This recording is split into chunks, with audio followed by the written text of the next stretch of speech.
Hoje em dia eu tenho percebido uma coisa muito forte, principalmente nas redes sociais, parece que tudo virou um transtorno mental. Então, qualquer característica, qualquer dificuldade, qualquer forma de diferente de pensar, de agir, as pessoas já associam rapidamente a dizer que aquilo é TDAH, que é narcisismo, que é uma ansiedade ou que é alguma coisa de alguma categoria diagnóstica. E claro que, obviamente, o diagnóstico ele tem um valor muito importante, até porque eles foram criados justamente para ajudar a organizar o conhecimento clínico e, de fato, para a gente facilitar o desenvolvimento das intervenções para um determinado padrão de sofrimento que está posto ali. Então, o problema não é a existência dos diagnósticos.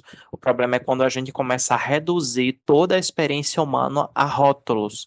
E a gente vê hoje na internet muitas vezes que qualquer comportamento vira um sinal de algum transtorno. Se a pessoa pensa muito em si próprio, já disse que é um narcisista. Então você vê que tem muita dificuldade hoje se tem dificuldade de olhar para isso porque as pessoas elas estão com esse viés. E alguém, por exemplo, se tem falta de atenção, vão dizer que já viram um TDAH ali.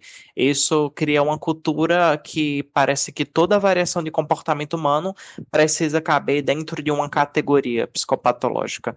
Só que quando a gente olha para as abordagens mais contextualistas, como no caso a terapia de aceitação e compromisso, existe uma crítica muito importante para esse movimento que existe, porque muitas vezes o foco fica excessivamente em classificar sintoma, em vez de entender a função daquele comportamento dentro da vida da pessoa.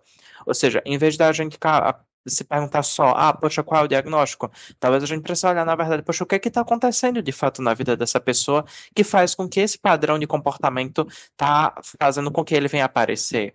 Então, o sofrimento ele não vem do vazio. Muitas vezes de um vazio assim do nada. Muitas vezes ele vai estar inserido aí em contextos culturais, sociais, relacionais, em contexto histórico. E quando a gente ignora esses contextos, existe um risco muito grande da gente transformar várias experiências humanas normais de sofrimento em uma coisa que parece ser necessariamente uma doença. E isso não significa negar a existência, obviamente, dos transtornos mentais.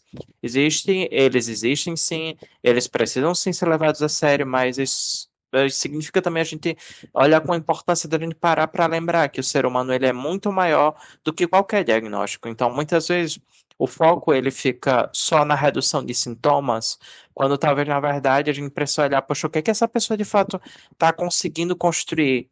Será que ela está conseguindo construir uma vida que faz sentido de fato para ela?